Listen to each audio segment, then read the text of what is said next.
घर में कोई कमी नहीं है मीराबाई के। वो सारे ऐश्वर्य, सारे सुख मीराबाई के चरण चूमते हैं, जिसके लिए पूरी दुनिया लालायित रहती है। पर एक विचित्र से ख्वाब में रहती हैं, एक विचित्र से शून्यपन में रहती है मीराबाई बाल्यकाल से।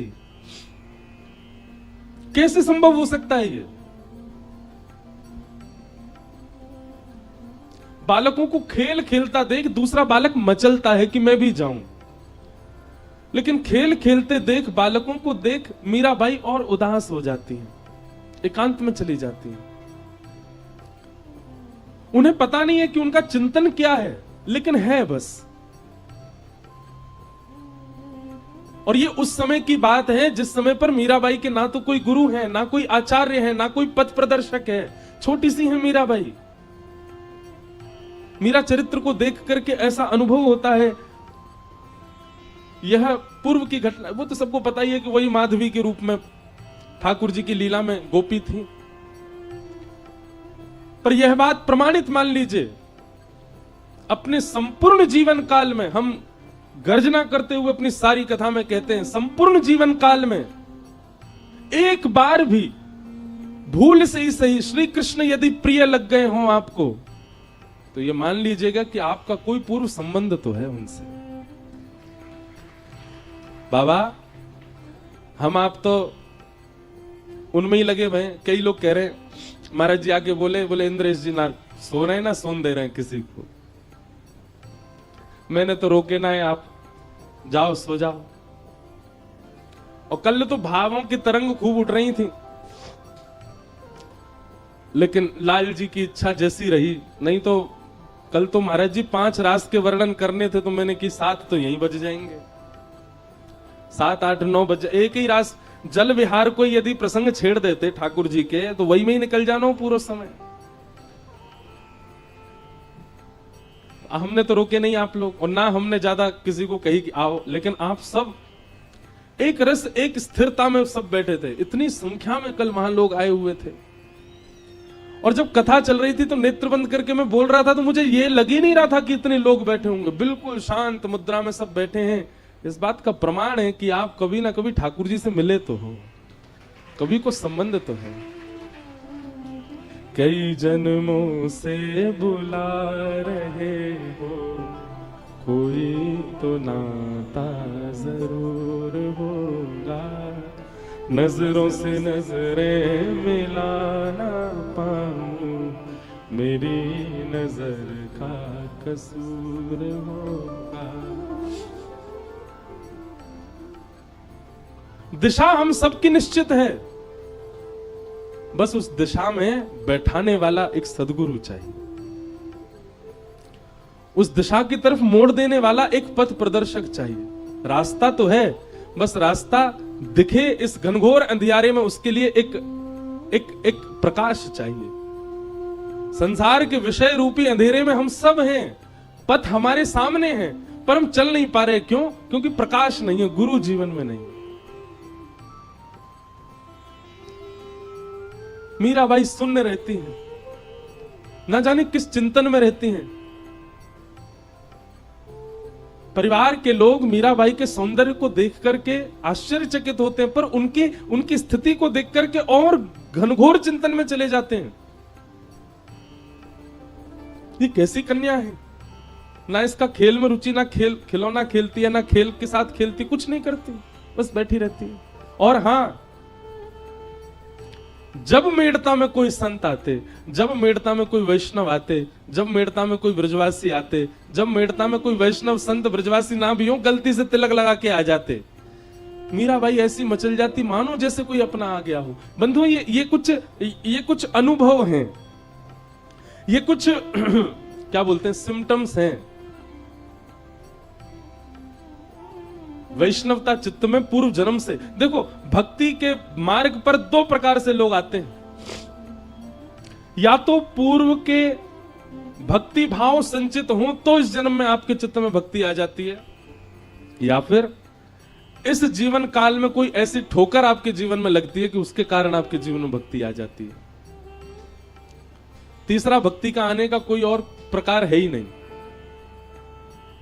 या तो पूर्व जन्म का कुछ संचित आपका भजन रह चुका है, इसलिए वो इस जन्म में आप कर रहे हो, या फिर आपके जीवन में ऐसी एक रुकावट आ चुकी है, ऐसी एक ठोकर पड़ी है, ऐसा ऐसा ऐसा कुछ ठाकुर जी ने कर दिया है कि बस अब सब भूल भाल करके विचलित होकर के अब ठाकुर जी की तरफ मुड़ गए हैं। बाकी तीसरे को कितनी भी जबरदस्ती कर लो, वो भक्ति पथ पर नहीं आ पाएगा। ये दो ही आ सकते हैं।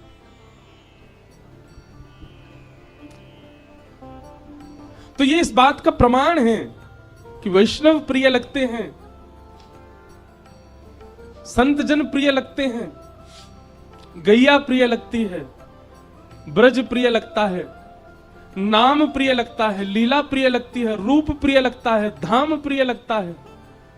तो इस बात का प्रमाण है कि ठाकुर जी को आप प्रिय लगते हो, इसीलिए वो प्रियता उत्पन्न हो रही है।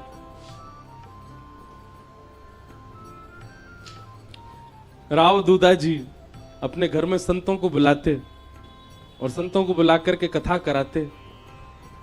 मीराबाई जाकर के, भैया यहां किसी से बोलती हो ना, धीरे बोल रहे।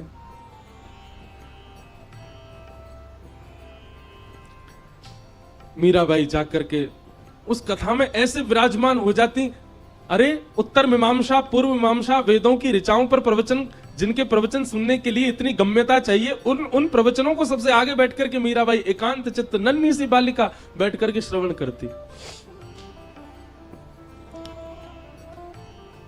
मीरा चरित्र पर एक बार कथा कहने का अवसर मिला था गांधी धाम में, गुजरात में। ये वृंदावन प्यारो वृंदावन जो पद है ना, ये भी गांधी धाम में ही लिखा गया है, और जिनके घर लिखा गया वो बैठे हैं यहाँ पर। उन्हीं के स्थान पर गांधी धाम एक गुप्त वृंदावन जैसा है, वहीं प्रकट होते हैं कई भाव। तो मीराबाई के प्रसंग में आता है कि जब जोशी जी कथा सुनाने के लिए आते थे तो मीराबाई सामने बैठ करके सुनती, और सुनते सुनते मीराबाई,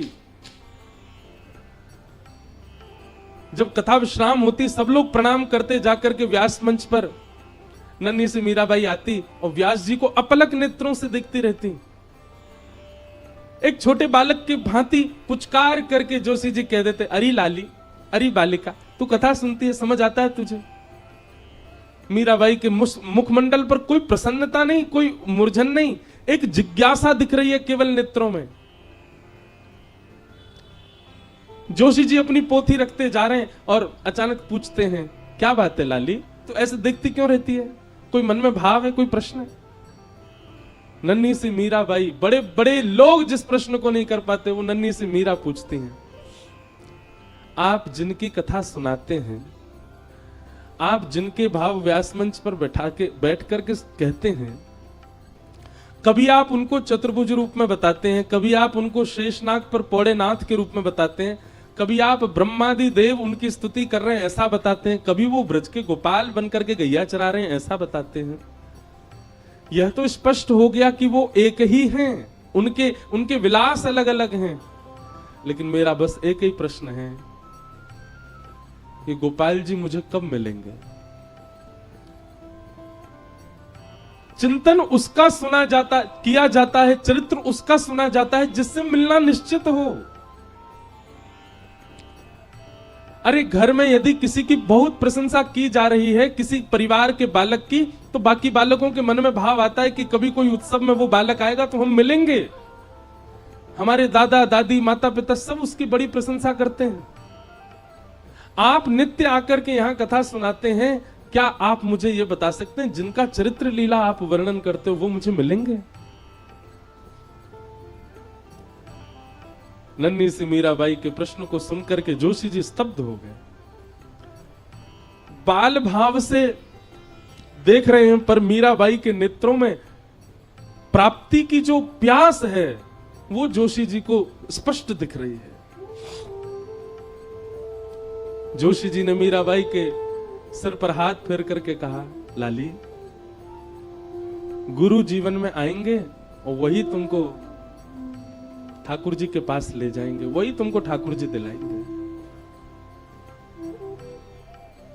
प्रतीक्षा करती रही, यह भी पूछा कब आएंगे गुरु, कोई समय निश्चित है उनका? बंधुओं, मैं अपनी कथा में एक बात स्पष्ट करके कह दूं आपसे, बहुत ध्यानपूर्वक सुनिएगा। वक्ता हजार हैं, वाणियां हजार हैं, लच्छेदार वाणियां अद्भुत हैं, पर आपके गुरु वही हैं जिनकी उपस्थिति, जिनका दर्शन, जिनके पथ से आपके चित्त में कृष्ण प्रेम पहले से अधिक बढ़ जाए। जिनकी उपस्थिति से, जिनकी वाणी से, जिनके कथन से, जिनके वचनों से, मैं हर कथा में कहता हूं, व्यास प्रिय लग रहा है, यह उचित नहीं है। अरे हम बिचौलिया हैं, हम प्रिय नहीं लगने चाहिए। हमारे संकीर्तन करते चित्र विचित्र महाराज जब ठाकुर जी का यश गाते हैं तो ये प्रिय नहीं लगने चाहिए, इनके भाव से कुंज बिहारी प्रिय लगने चाहिए। पूनम दीदी जब नेत्र बंद करके गाती हैं तब श्री जी प्रिय लगनी चाहिए, ललिता विशाखा बरसाना प्रिय लगना चाहिए। गुरु वही है जिसकी उपस्थिति से आपको ठाकुर जी और प्रिय लगने लग जाए, ठाकुर जी और स्पष्ट होने लग जाए।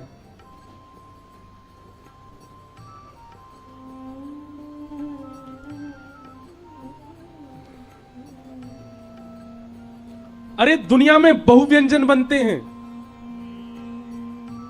कहीं इटालियन बन रहा है, कहीं मैक्सिकन बन रहा है, कहीं पर साउथ इंडियन बन रहा है, कुछ बन रहा है, पर भोजन वो उचित जो आपके भूख को मिटाता हो। और कई बार नहीं, हर बार वह भोजन मां के हाथ की सामान्य रोटी और दाल ही होती है। भोजन अति विशिष्ट नहीं चाहिए, भूख मिटनी चाहिए। गुरु वह है गुरु वही जो हरि सौ मिलावे, गुरु वही जो हरि की राह दिखा दे, और गुरु वही जो सब छड़ वृंदावन बसा दे, वही गुरु है। और क्षमा कीजिएगा, ऐसे गुरु आपके ढूंढने से नहीं मिलेंगे, ऐसे गुरु आपको ढूंढेंगे, उनकी वाणी आपको ढूंढेगी। और कैसे ढूंढेगी? निद्रा हो, सुसुप्ति हो, स्वप्न हो, स्नान हो, खान हो, चलना हो, डोलना हो, हंसना हो, रोना हो, हर स्थिति में उस गुरु के कोई वाक्य गूंजते रहेंगे चित्त में। उन गुरु का चिंतन आता रहेगा पुनश्च पुनः आपके चित्त में। घर में विवाह का प्रसंग है, सब नाच रहे हैं, गा रहे हैं, पर आपके चित्त में एक क्षण के लिए इस सब प्रसंग के बीच में भी आपके गुरु का उनका स्मरण हो गया, जिनसे आप वृंदावन मिलके आए थे। उनका स्मरण हो गया जिनकी बैठे बैठे आपने कथा सुन ली थी। रात्रि स्वप्न में या निद्रा में उनकी स्मृति हो रही है, जिनके वचनामृत सुनकर के आप अपनी तन की स्थिति भूल गए थे। घर में अत्यंत शोक का समय है, सब व्याकुल चिंतित हैं, पर उस बीच में भी उनके कोई वाक्य आपको याद आ गए और आप उसमें भी वही गुरु हैं। हमारे पूज्य पूनम दीदी के गुरुदेव सन्मुख विराज रहे। महाराज जी आपको बार बार धन्यवाद, आपके श्री चरणन में बार बार प्रणाम करें सब लोग। आपकी कृपा से हमारे व्रज धाम को अखंड पूर्णिमा प्राप्त भई।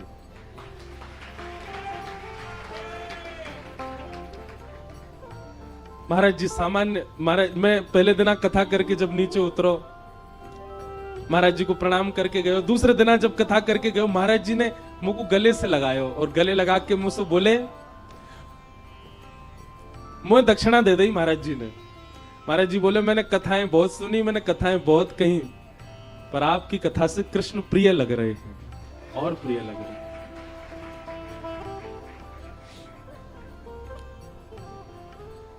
मेरे तो पहली बारी महाराज जी के दर्शन को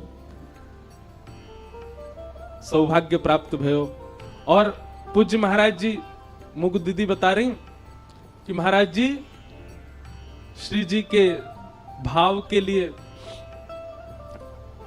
खूब वो समय कैसा रहे होगा महाराज जी, जब किशोरी जी को प्रसन्न करने के लिए जब नृत्य करते होंगे, उनके सामने भाव गायो करते होंगे। महाराज जी के चरणन की नूपुर की जो ध्वनि हती, उनमें से एक ध्वनि श्री पूर्णिमा जी हमको प्राप्त भय गई।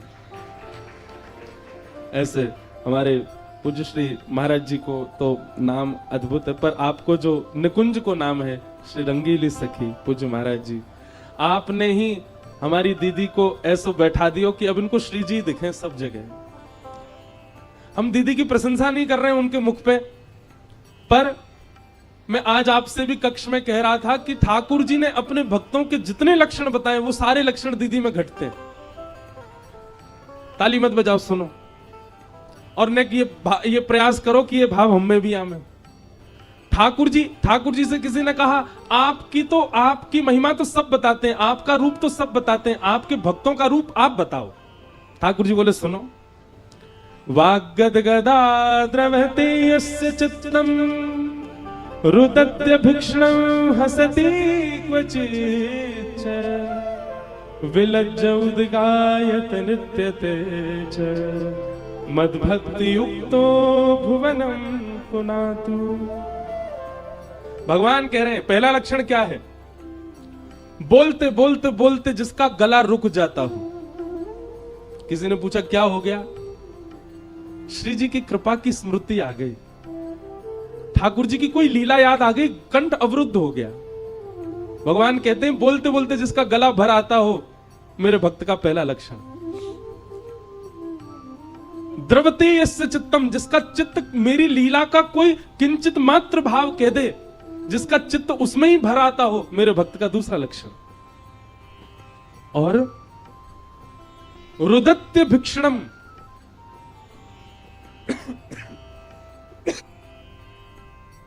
रुदन, अत्यंत रुदन। मैं कई प्रसंग तो जानबूझ करके नहीं बोलता, क्योंकि सामान्य प्रसंग बोलने पर आपकी स्थिति इतनी ऐसी हो जाए। सब लोग मुझे बोले, महाराज जी आप कथा करके गए, हमको 1 महीना लगा दीदी को संभालने में। आज कथा विश्राम है रही है, कल मोको भोपाल निकलना है। अब मैं इस असमंजस में हूं कि मैं कैसे जाऊं गिरिराज जी से। क्यों? क्योंकि गए तो दीदी तो बहुत व्याकुल है। रुदत्य भिक्षणम, ठाकुर जी कह रहे हैं, और फिर रुदत्य भिक्षणम हसती क्वचिच्च। और एक बात याद रखना, बहुत भाव में रहने वाला, बहुत कृष्ण विरह में रुदन करने वाला, वो हंसता भी बहुत है। जब हंसी में आता होगा तो भाई कोई रोक ना पाता होगा। हसती क्वचिच्च। और तीसरा 1 2 3 4 लक्षण हो गए। 5वां लक्षण ठाकुर जी कह रहे हैं, विलज्ज उद्गायत नृत्यते च। निर्लज्ज होकर के, विलज्ज होकर के जो मेरा संकीर्तन करता हो, और जब नृत्य करने पर आवे तो यह भी विचार ना करे कि कौन देख रहा है, कहां से मेरे वस्त्र उधर रहे हैं, कहां क्या मैं क्या नृत्य कर रहा हूं, मेरे रूप की भंगिमा कैसी बन रही है, मेरे केश खुल रहे हैं, ये सब विचार भी उसको ना होता हो। भगवान कहते हैं ये लक्षण जिसमें हूं मद भक्ति युक्त हो, वो मेरा भक्त है। और ये सारे लक्षण हमारी पूनम दीदी में दिखाई देते हैं। ये सब भाव है, और ये इन सब में इनका कोई बल नहीं है, इनकी कोई योग्यता नहीं है, इनकी कोई गम्यता नहीं है। सब कृपा इनके गुरुदेव की। इनके गुरुदेव प्रसन्न होकर के इनको देख लेते हैं, उसी से ही दीदी का इतना भाव बन जाता है। मीराबाई को भी यह प्रतीक्षा है कि मेरे गुरु कब आएंगे। और तभी आगमन हुआ आपके नगर में श्री रैदास जी का। प्रवचन कर रहे हैं व्यास मंच पर बैठ करके, और बगल में जैसे कल गिरधर लाल जी बैठे थे, ऐसे ही एक आसन के ऊपर उनके श्री ठाकुर जी गिरधर गोपाल बैठे हैं। जय बिहारी लाल की जय। परम सौभाग्य है आज जटेरी धाम के पूज्य महाराज जी हम आप सबके मध्य में विराज रहे हैं। पूर्व में गिरिराज जी में कथा हुई तो महाराज जी उसमें पधारे, और महाराज जी ने ऐसी अद्भुत रुद्र वीणा से पूरी कथा को आनंदित किया। आज पूज्य महाराज जी पुनः पधारे, आपके श्री चरणों में बारंबार प्रणाम। ले मीरा है गिरधर तेरा। यहां मीराबाई के गुरुजी पधारे हैं, और तभी व्यास मंच पर पूज्य महाराज जी पधारे हैं।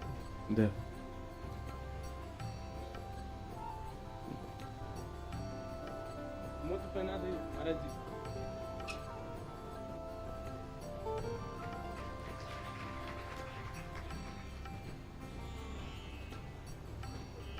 हमारी ललिता जी है ना, निकुंज में ललिता जी जिनके अवतार हमारे स्वामी श्री हरदास जी महाराज हुए।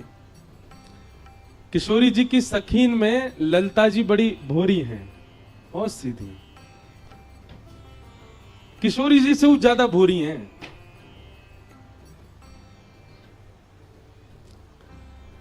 पर परिवार में, मित्रों में और कुल में एक चतुर तो होना चाहिए साथ में, नहीं तो सब छलबल करके ले जाएंगे। ऐसी हमारी किशोरी जी की अलीन में नेक, नेक वो भी ज्यादा नहीं, नेक नेक थोड़ी सी जो बुद्धि को प्रयोग करें वो है हमारी विशाखा जी, जिनके अवतार हुए श्री हरिराम व्यास जी महाराज। हरिराम व्यास जी को बाबा चरित्र भी देख लो। हरिराम व्यास जी जैसो कोई लड़वे गुथवे वारो नहीं भयो। खूब ऐसे ऐसे पद हैं हरिराम व्यास जी के। एक पद है उनको याद नहीं पूरी पंक्ति, पर रसिकन सो समधी ज्यादा प्यारे। हरिराम व्यास जी के भाव, वृंदावन से जो वृंदावन को पीट करके चले जाते हैं हरिराम व्यास जी, वाक्य का जी भी पद लिखे, बोले उनके सिर पनही पनैया। हरिराम व्यास जी थोड़ा हास्य पद भाव भी है उनको।